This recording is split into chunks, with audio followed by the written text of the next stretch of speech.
I hope you like spicy red. That's what I use for the stable version of Microsoft Edge. I'm showing you the content area and the corners of the content area. You can see that they are squared. So now I'm going to go over here and show you the tab. I'm going to fly it out, and you can see that my vertical tab is squared all the way around.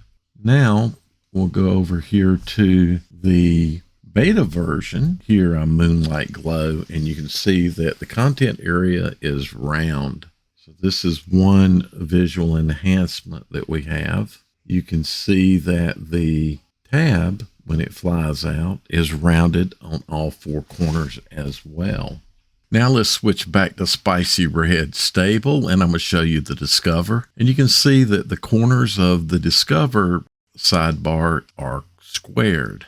Now we'll switch back over to the Canary, bring out the Discover, and you can see here we're rounded. Content area rounded, and the Discover sidebar is rounded. Now let's open up other favorites, and I want to show you some Mica. You're going to start seeing this everywhere in Microsoft Edge as more and more of Windows 11 features find their way into Microsoft Edge. You can see it in the settings windows, and a lot of the areas here inside of Microsoft Edge now are starting to take on these better visual elements.